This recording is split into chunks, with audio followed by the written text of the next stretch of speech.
Bismillah. Tayyib. Al-an sa'as'alu ila AA an fadlil lughatil arabiyyah ka lughatil Qur'an was sunnah. Fadli AA ishrah.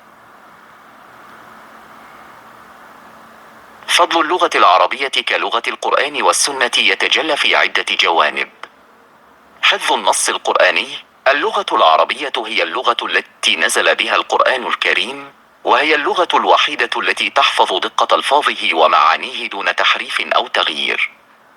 أي محاولة لترجمة القرآن الكريم إلى لغة أخرى تفقد بعضا من جمالياته ودقته.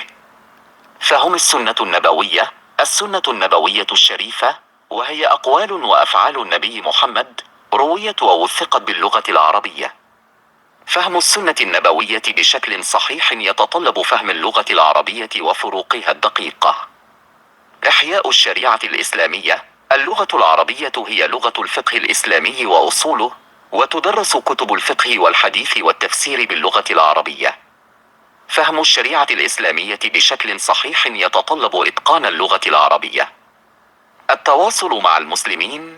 اللغة العربية هي لغة التواصل بين المسلمين في مختلف أنحاء العالم، وهي لغة الصلاة والدعاء والذكر. غنى اللغة العربية. اللغة العربية لغة غنية جدا، تتميز ببلاغتها وجمالياتها، وقدرتها على التعبير عن المعاني الدقيقة والمعقدة. هذا الغنى يبرز عظمة القرآن الكريم وسنة النبي. دورها في الحضارة الإسلامية. اللغة العربية لعبت دورا محوريا في ازدهار الحضارة الإسلامية في مختلف العلوم والفنون. العديد من الكتب العلمية والفلسفية والأدبية التي ساهمت في تقدم البشرية كتبت باللغة العربية.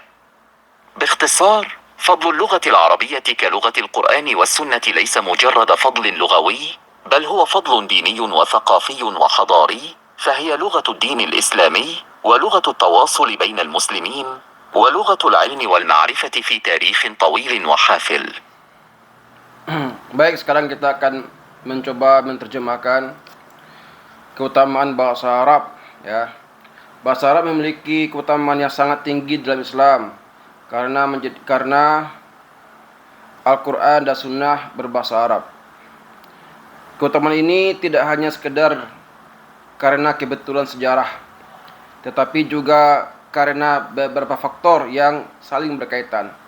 Yang pertama adalah bahasa Al-Quran adalah mukjizat, keindahan dan kesempurnaannya. Al-Quran diturunkan dalam bahasa Arab dengan keindahan dan kesempurnaan yang tak tertandingi.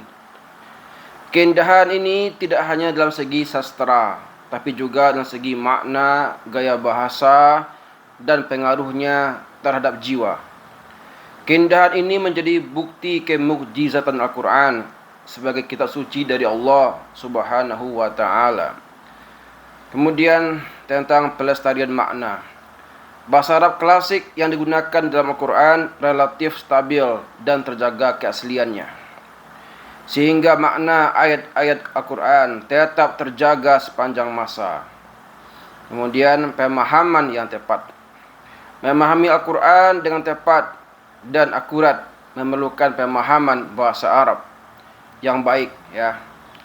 Terjemahan ke bahasa lain seringkali tidak dapat mengungkapkan semua nuansa makna yang terdapat dalam teks aslinya. Kemudian bahasa as-sunnah Nabi Muhammad SAW. Sunnah Nabi Muhammad SAW yang berupa perkataan, perbuatan, dan ketetapan beliau sebagian besar juga disampaikan dalam bahasa Arab. Pemahaman yang tepat terhadap hadis-hadis Nabi membutuhkan pemahaman terhadap bahasa Arab. Kemudian implementasi ajaran. Bahasa Arab membantu dan memahami dan mengimplementasikan ajaran-ajaran Islam secara tepat dan akurat. Kemudian bahasa Arab juga berguna untuk memahami fikih. Banyak kitab-kitab ulama, ya, yang di fikih dan juga bagian lainnya, ya, kayak tafsir, tarikh, balaghah, Hadis semuanya banyak ditulis dalam bahasa Arab. Kemudian bahasa Arab merupakan bahasa ibadah. Solat dan zikir, banyak lafaz dalam solat dan zikir, ya, semuanya menggunakan bahasa Arab. Dengan memahami bahasa Arab, maka ibadah akan lebih khusyuk dan maknawi. Kita mengerti makna yang kita baca. Kemudian doa-doa yang diajarkan oleh Nabi SAW juga dalam bahasa Arab. Memahaminya membuat doa lebih bermakna. Kemudian bahasa Arab merupakan bahasa ilmu. Bahasa Arab menjadi bahasa utama dalam perkembangan ilmu keislaman. Banyak kitab-kitab ilmu agama ditulis dalam bahasa Arab. Kemudian dengan bisa bahasa Arab, kita akan bisa mengakses ke sumber asli. Memahami bahasa Arab memberikan akses langsung ke sumber-sumber asli ajaran Islam, yaitu Al-Quran dan As-Sunnah.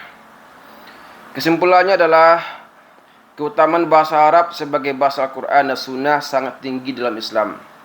Memahami bahasa Arab memiliki peran penting dalam memahami ajaran Islam secara mendalam, menjalankan ibadah dengan benar, dan mendekatkan diri kepada Allah Azza wa Jalla.